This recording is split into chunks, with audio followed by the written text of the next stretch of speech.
Nasional Al-Akbar Surabaya. Inilah sahabat 107,5 SAS FM, Radio Inspirasi Muslim, sejuk bermakna. Sahabat, saya Alik Atiga, dikit kiprada didin sahabat. Alhamdulillah Rabbil Alamin, kita awali rangkaian Waduha, Wawasan Duha. Edisi kali ini di program Tukang Motivasi. Nah sahabat, di program ini kami mengambil tema yaitu kiat menghindari kebiasaan menunda. Nah, narasumber kita sudah hadir sahabat, tepat saat ini di depan saya, yaitu Kang Haris Santoso. Beliau adalah konsultan SDM. Kita sapa. Assalamualaikum Kang. Waalaikumsalam warahmatullahi wabarakatuh. Kabar baik ini Kang ya? Kabar saya baik, alhamdulillah Mas. Hari ini memang cenderung Macet. Padat ya? Bukan padat, macet. Macet ya? Jadi, Saya tadi juga padat Kang, yang saya lewati. Daerah Pelete ya, sepanjang ini tumben. Kemarin-kemarin itu enggak, jamnya sama padahal. sekarang jadi macet semua. Kenapa ya? Baik, sahabat, kami ingatkan untuk Anda yang ingin bertanya, Anda boleh bertanya apapun begitu sahabat ya. Karena di depan saya ini pernah juga disebut sebagai profesor. Ya. Jadi Anda bertanya apapun terkait SDM begitu ya, pengembangan SDM gitu.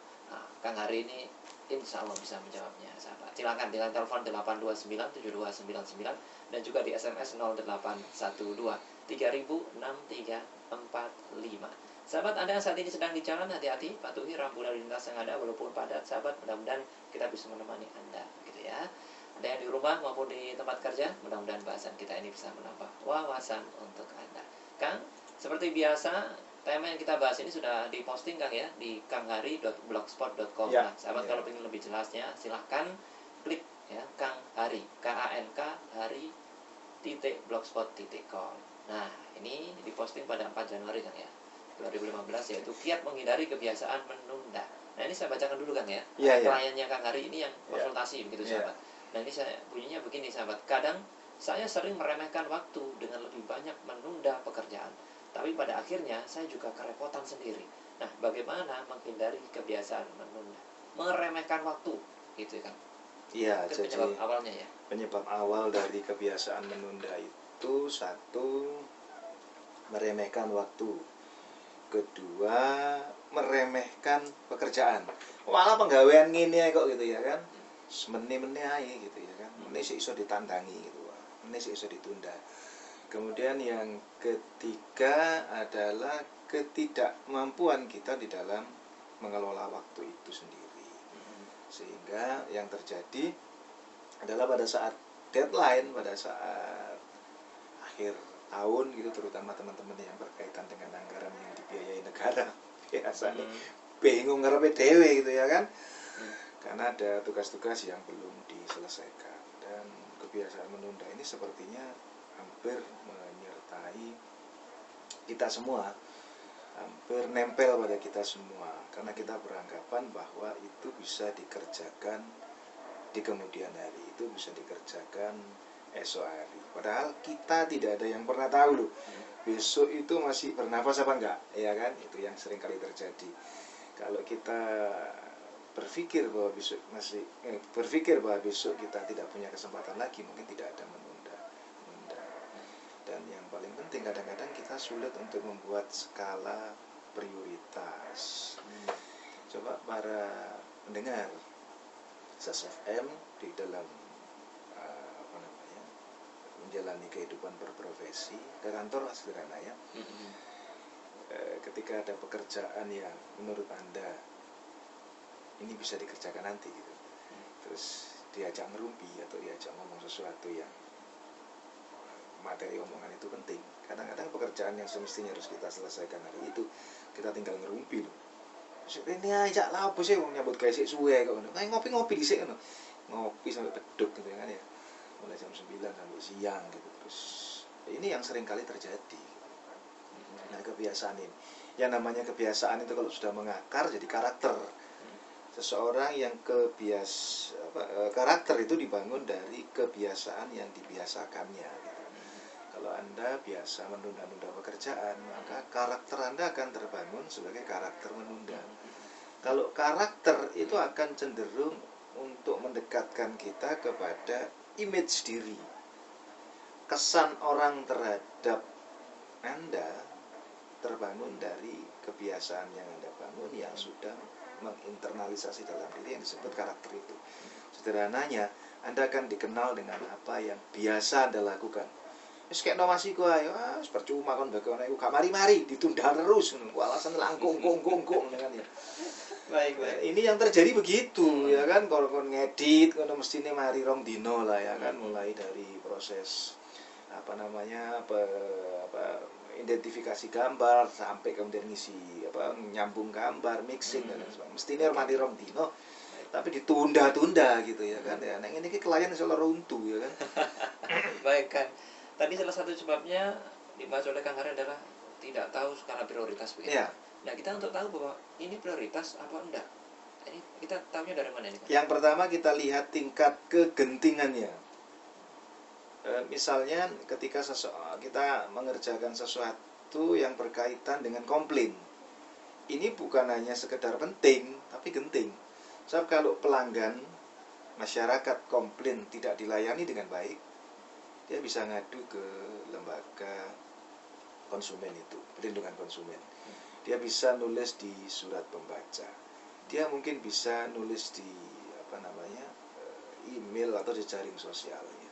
Meskipun ya saya selalu ingatkan hati-hati dengan menulis apapun di dunia internet karena ada undang-undang ITE itu ya kan, kaitannya dengan pencemaran nama baik. Tapi ini rawan. Yang lebih parah lagi kalau dia cerita ke teman-temannya, wis aja ngurus ndek kono, aja ngurus mbek wong iku, jangan beli di situ, jangan habis kita. Karena kalau orang kecewa, dia akan, dari penelitian akan cerita kepada 20 orang.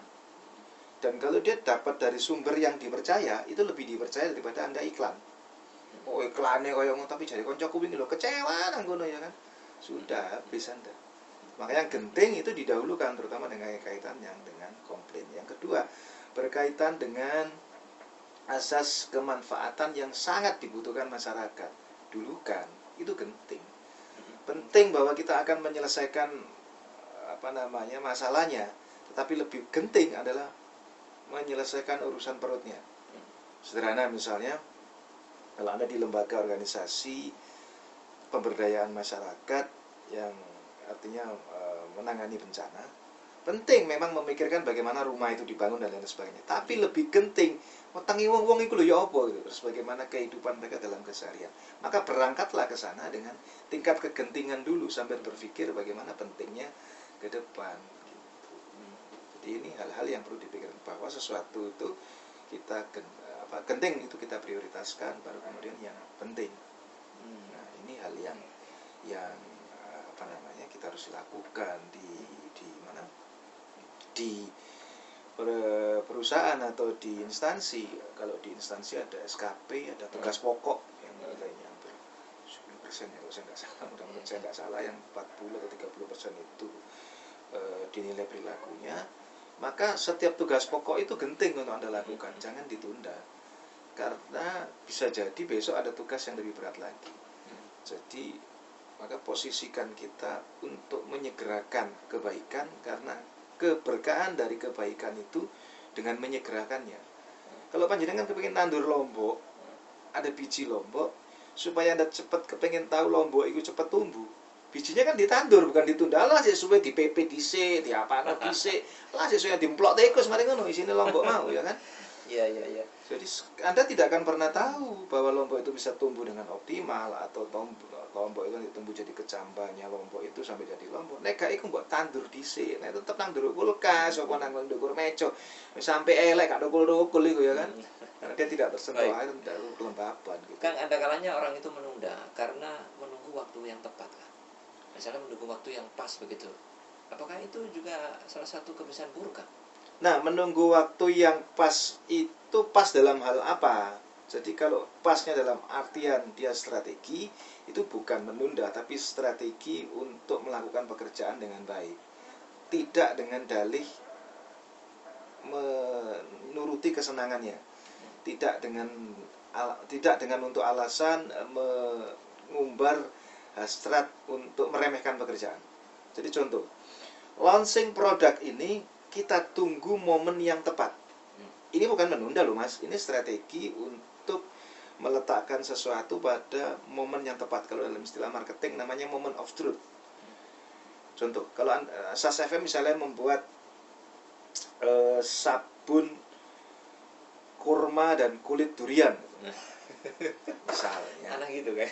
Kulit durian itu untuk melembutkan Iya. kulit, tapi bukan kulit durian kan sudah dimasak ya, sudah Oh, diolah ya, sudah bukan diolah. kulit durian sing ono durinya terus digosokno awak. Ya urusannya dibedain. Ya terus kan. Kurma. Heeh. Kalau Anda launching sekarang, orang tidak begitu tertarik. Tapi kalau kita launching pada saat menjelang Ramadan, ditambah kurma dan lain sebagainya, naluri untuk beribadah ditambah dengan kesadaran akan manfaat produk, itu akan menjadi lebih baik, Iya. akan menjadi lebih booming ya. Itu seasoning marketing namanya. Jadi marketing yang disesuaikan dengan season tertentu. Ini perlu, ini bukan menunda, tapi adalah strategi untuk memilih waktu yang tepat. Tapi kalau mengatakan kok ailah sejarno asik lihat macam tek carry. Contoh, Ya. kalau di pinggir kali, di jalan ada stand pinggir kali, bukan stand, ada jalan dan kemudian ada tempat kira-kira satu atau 3 meter dari mana? Dari sungai. Itu kita pikir kayak wirausaha enak ya. Makasih Mbak. Kayak sungai sampean, kayak warung enak ya. Tapi sepi, tundaan saulan. Sebulan lagi sudah kepek itu ditempatin orang gitu. Itu seringkali yo getun ya. Kan orang tak disi gitu. Itu yang menunda beneran, yang berisiko tadi kan ya. Iya. Nah, Jadi beda seringkali dengan menunggu momen tadi ya. menunggu momen. Jadi seringkali bahwa kita itu menyesal bukan karena kita tidak mendapatkan sesuatu, tetapi karena kita menyesal tidak menyegerakan sesuatu itu. Jadi paling gampang iki saiki wong loro iku lho, Mas. Durung mlaku nek waras biyen salat kula tak apiki, nek ngene iki dengkul gawe sembayang kok yo cek loroe ya kan. Dengkul gawe ngadeg kok yo kotekan, ya kok iso gawe dengkul wong salat kok gawe dengkul gitu kan ya. Iya. Ya itu menunda dalam arti luas lagi kan ya, menunda ibadah gitu ya. Nah, nanti tempatnya tua saja. Nah, ini akibatnya seperti itu kan ya. Itu kebiasaan buruk juga. Jadi banyak alasan kita untuk menunda. Yang pertama yang disebut sebagai VIP syndrome, sindrom orang top. Aku iki wong top, masa kok kon nyambut gawe kaya ngono ya kan. Sederhananya begini, aku iki sarjana lulusan XXXY, IP ku 4,7 loh, 0,7 ini melok sopo gitu ya kan. Terus bawa nyambut gawe kaya ngene. Ya dia tunda pesen kok ae lah wong kok aku dibutuhno wong. Lihat mereka yang menunda-nunda untuk melamar pekerjaan. Sampai dia usia tua pun masih melamar pekerjaan. Contoh paling gampang, Sabtu itu koran Sabtu. Lowongan, banyak lowongan. Itu setanya oplahnya anak-anak itu ya, agen-agen mesti naik sembarang koran ya, mulai nasional sampai koran, bukan koran internasional, koran regional sampai koran nasional. Koran itu lokal, ya. naik, diantaranya lowongan pekerjaan akeh. Akeh sing tuku koran itu pengen nyambut gawe. Tapi apa sih dilakoni? Dibunteri tok lowongane, bunteri jare makne. Iku nek lowongan mbok bunteri tok, mbok sampe elek kan juga nyambut gawe rek, ngono kan ya. VIP sih tamak iki penggawean opo ngono ya kan. Susah. Tiba iki mendekati MEA ini Anda masih ngomong itu penggawean opo soro. Nah, yang kedua adalah merasa kita terlalu tua. Berdua WSD terlalu tua ngene iki kok wis kaya ora sing nom-nom ngono ya.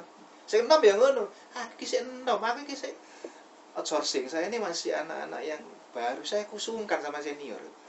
Soro iki. Tunda terus kapan esokmu?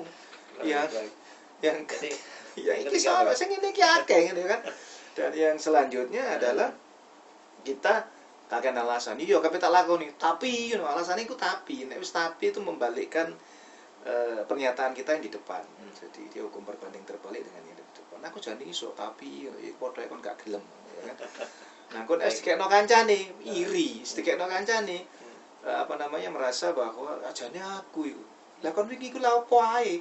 Wong tak kekno awakmu yo gak gelem, aku lah butuh cepet gitu. Nah, di era nanti persaingan di mana negara asing masuk, sejatinya tunda penggawean apapun yang Anda lakukan dan harus disegerakan, ya segerakan. Oke. Baik, Kang. Nanti kita akan lanjutkan lagi Ya. Kang, ya pembahasan kita ini. Menarik sekali sahabat. Tema kita adalah kiat menghindari kebiasaan menunda. Dan kita masih bersama Kang Haris Santoso, beliau adalah konsultan SD.